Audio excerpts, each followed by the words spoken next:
माता की मित्रों, आज बात करते हैं विशाखा नक्षत्र में शनिदेव की। प्रथम चरण मिश्रित फल होते हैं, अच्छे भी होते हैं, बुरे भी होते हैं। मतलब अच्छा भोग है तो कुछ बुरा इफेक्ट भी आता है। गलत जो साइकिल जो जीवन का चलते रहता है कि आज मन अच्छा है, कल मन में थोड़ी कुंठा है, परसों थोड़ी चिंता है और अगले रोज थोड़ी खुशी है, तो इस टाइप का चलते रहता है। दूसरा चरण जीवन सुखी होता है, लेकिन बाधाएं भी मार्ग में आते रहती। तीसरा चरण बहुत शुभ फल होता है और सद्गुणों के कारण जो उसके अच्छे गुण हैं उसकी वजह से कुछ बड़े आदमियों का की कृपा का पात्र भी बनाती है। चतुर्थ चरण नॉर्मल फल होता है, न कोई ज्यादा अच्छा न कोई ज्यादा बुरा, न किसी से दोस्ती न किसी से बैर, इस टाइप का नेचर हो जाता है इंसान का। अब विशाखा नक्षत्र में शनिदेव विराजमान हो और सूर्य की दृष्टि हो तो कुछ फाइनेंशियली प्रॉब्लम में रहता है इंसान। ऐसा कुछ इंडिकेशन रहता है कि जेब में जैसे पैसा नहीं हो, तो आजकल पैसे का थोड़ा एक अलग ही मैटर हो गया कि आपके डिजिटल में पैसा रहता है लेकिन पॉकेट में नहीं रहता है। तो ये एक अलग अलग मैटर है, लेकिन फिर भी मतलब सब कुछ होते हुए भी ऐसे मन में कुछ अलग ही इफेक्ट रहता है। चंद्रमा की दृष्टि का फल शुभ होता है। राजनीति के क्षेत्र में कुछ अच्छे पद प्राप्त कर सकता है। मंगल की दृष्टि कुछ विशेष अच्छा फल नहीं बताया गया है और अपने कामों के प्रति कोई मतलब दायित्व को समझेगा नहीं। जो मन में आया वो कर लिया और जो नहीं किया वो नहीं किया। एज लाइक जैसे कहीं पे आप देखा होगा कि लेबर वगैरह काम करते हैं तो जितना कर सका कर लिया, बाकी किसको बीच में छोड़ना है किसको नहीं छोड़ना है, मालिक का कोई नुकसान हो रहा है, ऐसा कुछ इंडिकेशन उसके दिमाग में नहीं रहता। बुध की दृष्टि विद्वान होता है, धनी भी होता है। गुरु की दृष्टि का भी फल अच्छा बताया गया है, सुखी जीवन बिताता है इंसान। और शुक्र देव की दृष्टि का सामान्य फल यहाँ पे बताया गया है, न ज़्यादा कोई अच्छा होता है न ज़्यादा कोई बुरा होता है। प्रायकर सब पाठों में बताते हैं कि पहला पार्ट हमारा जो पुस्तक में लिखा है उसी के अनुसार आपको बताया जा रहा है। और शायद आपने देखा होगा कि इस चैनल में नक्षत्रों के विषय में कुछ ज़्यादा बताया जा रहा है। हालांकि हमने भावों के अनुसार लग्न में भावों के अनुसार ग्रहों के पाठ भी चालू किए थे, जिनके 150 से ऊपर शायद वीडियो हमने बना के पोस्ट किए हैं आपको। और भी आगे जब इनका समापन होगा तो वो पाठ भी वापस शुरू करेंगे, आगे लास्ट तक जाएंगे। अभी नक्षत्रों के विषय में बताने का और बोलने का कारण इतना ही है कि ये कुछ अलग इफेक्ट डालते हैं जीवन में, जो प्रैक्टिकल में भी हमने अनुभव किया है। और जैसी हमारी दिनचर्या है या जैसे लोगों के बीच उठना बैठना रहता है, जैसे आदमियों के साथ बातें करने की हमारी प्रवृत्ति रहती है, या समझ सकते हैं आप माहौल रहता है, तो उसमें कुछ बहुत अलग इफेक्ट हमने महसूस किया है कि हम लोग भाव के अनुसार या राशि के अनुसार जब ग्रहों को देखते हैं तो कुछ अलग ही समझ में आता है। लेकिन जैसे ही जाके नक्षत्रों के अनुसार उसको जब देखते हैं तो कुछ नज़दीक पहुंचते हैं कि नहीं, फल तो सही है, लेकिन केवल भावों के ऊपर डिपेंड रहना यह गलत है और पूरी तरह नक्षत्रों के ऊपर डिपेंड रहना यह भी गलत है। नक्षत्रों का मेन मोटिव इतना ही रहता है कि नक्षत्रों का फल आपको अपने वर्तमान जीवन में भौतिक शरीर में प्रायकर देखने को मिलते हैं। क्यों? सब नक्षत्रों का होल ओवर स्वामित्व चंद्रमा को दिया गया है। चंद्रमा कौन है? आपके शरीर का 70% हिस्सा चंद्रमा है।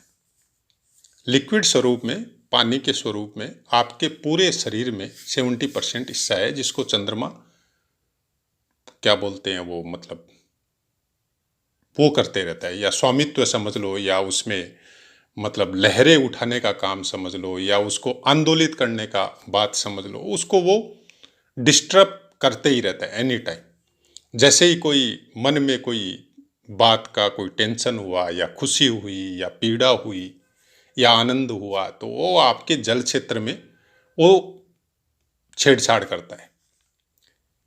और नक्षत्रों का इफेक्ट चंद्रमा की वजह से ही होता है और वो आपकी दिनचर्या में महसूस होता है। आप लोगों ने, सबने, हमने भी एक नॉर्मली हम लोग फीलिंग करते हैं कि किसी दिन हम लोग बहुत ज़्यादा खुश होते हैं, जबकि खुशी वाली कोई बात ही नहीं होती।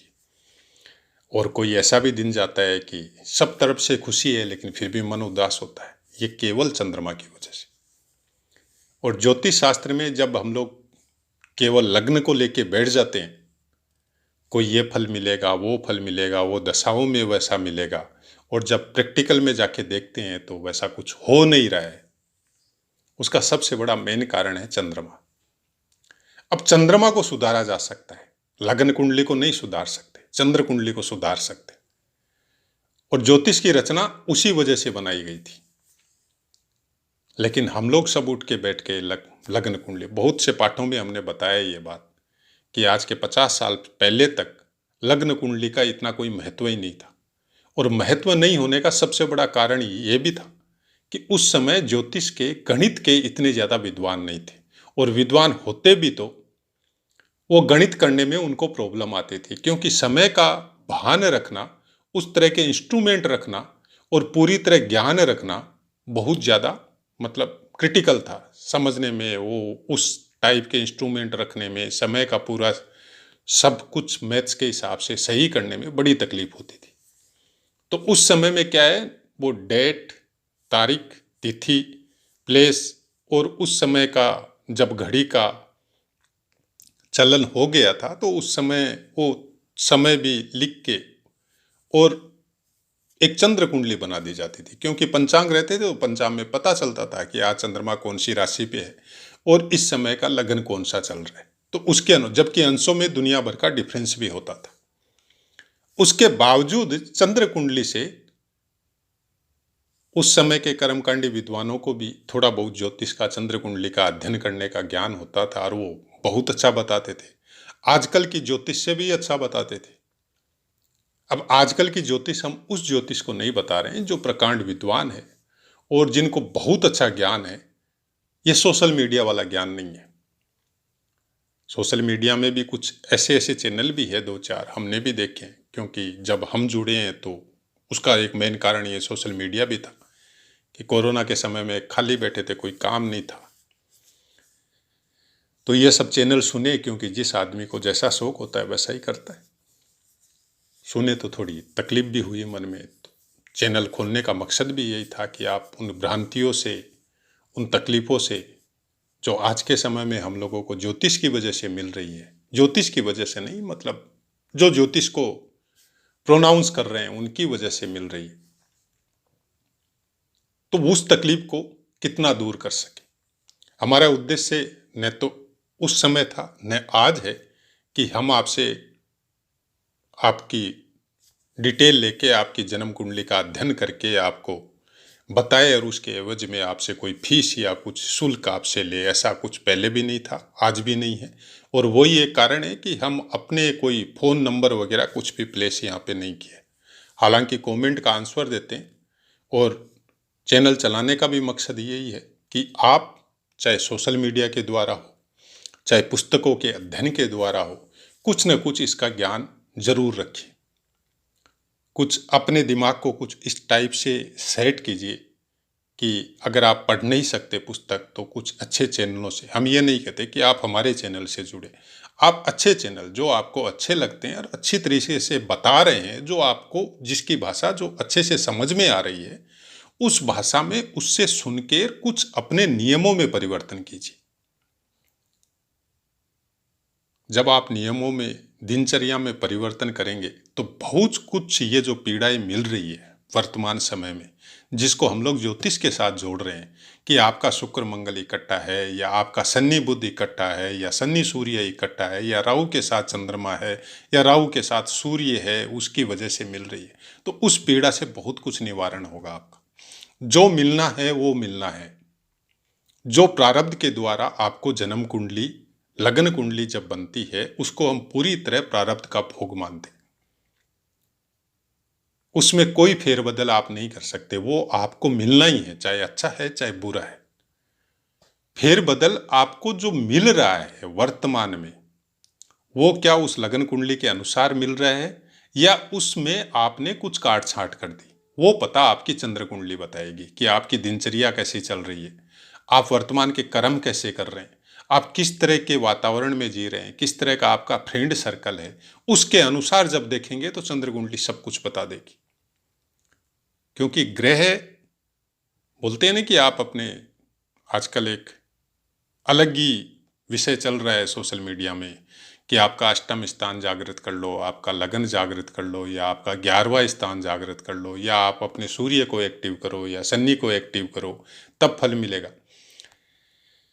जब इंसान का जन्म होता है, उम्र का अपना एक महत्व होता है, महीनों का भी अपना महत्व होता है, तिथियों का भी महत्व होता है।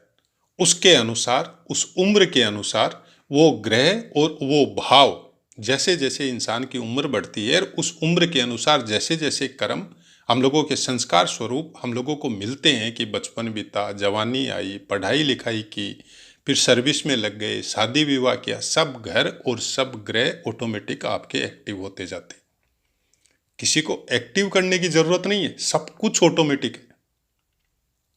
इस मनुष्य के शरीर में अखिल ब्रह्मांड का वास है। ये जो भौतिक शरीर हम लोगों को मिला है ना, ये पूरी की पूरा, मतलब आप सब नक्षत्र समझ लो इसमें, सब ग्रह समझ लो इसमें, पूरी पृथ्वी समझ लो इसमें, हर भाग में कुछ न कुछ बताया गया है। जब काल पुरुष की गणना के अनुसार नक्षत्रों को आप अपने शरीर के स्थानों में विराजमान करते हैं, तो आपको उस नक्षत्र के उस चरण के नामाक्षर तक का पता चलता है कि कौन सा नामाक्षर आपका, कौन से नक्षत्र में आपका जन्म हुआ है, कौन से चरण में हुआ है, और उसका नाम का अक्षर जो है वो काल पुरुष के अनुसार कौन से स्थान में पड़ रहा है। इसका मतलब है कि सबसे पहले आपका वो चक्र आपको जन्म होते ही आपका जागृत होगा। नामाक्षर का महत्व बोल के ऐसा एक पाठ हमने आपको पोस्ट भी किया था। तो आपका ड्यूटी बनता है उस समय परिवार का, उस समाज का जहाँ पे आपका जन्म हुआ है, चाहे वो विद्वानों का, उनका एक ड्यूटी बनता है कि उस नामाक्षर के ही अनुसार आपका नाम निकाला जाए। क्यों? प्रारब्ध ने ये डिसाइड किया है कि आपके शरीर में वो चक्र पहले जागृत होना है। लेकिन हम लोग नाम तो कुछ और ही निकाल देते हैं। फिर उसका फर्क क्या होता है? उसका फर्क बहुत गहरा होता है कि आपका जो सबसे फर्स्ट चक्र जागृत होना था वो तो हुआ ही नहीं, और शायद हम लोग का ड्यूटी या इस शरीर का, इस भौतिक शरीर का प्रारब्ध ही खत्म हो गया, हम लोग अंत को प्राप्त हो गए, लेकिन वो चक्र जागृत नहीं हुआ, बाकी हो गए। तो जब तक आपकी जड़ें जागृत होके आगे वो संदेश प्रसारित नहीं करेगी बॉडी में, तब तक बाकी चक्र जागृत होके भी निष्क्रिय हो जाते। वो पूर्ण फल बोलते हैं ना कि दशा महादशा, हमारी तो गुरु की महादशा थी, नवम स्थान के स्वामी थे, उसकी महादशा आ गई, फिर भी हमको अच्छे फल नहीं मिल रहे। सबसे मेन कारण वहीं पे जाके, और भी बहुत से कारण है, लेकिन वो कारण बहुत मेन होता है। हम लोग आज हंसते हैं, किसी का नाम धनी राम है, किसी का मनी राम है, किसी का हनुमान प्रसाद है, किसी का क्या है। आजकल के नाम बड़े सुंदर सुंदर है, लेकिन जब उनके कर्मों को देखते हैं, उनके कामों को देखते हैं, बहुत अंतर मिलता है। कि जिसका नाम पुराने ज़माने में अपने दादाजी, पिताजी या और बड़े भाई या और बड़े बुजुर्ग, उनका एक अलग ही नाम था, जिसको हम लोग आज के वर्तमान समय में हंसी का पात्र बना दिया। लेकिन उनके कर्म देख लो, और जिनका नाम आपने सोच के बहुत सुंदर से निकाला, उनके कर्म देख लो। तो बहुत फर्क पड़ता है भाई लोग। बोलने का मतलब केवल इतना ही है कि ज्योतिष को केवल भ्रमित होकर समझने की कोशिश मत कीजिए, इस ज्ञान से कुछ प्राप्त करने की कोशिश कीजिए।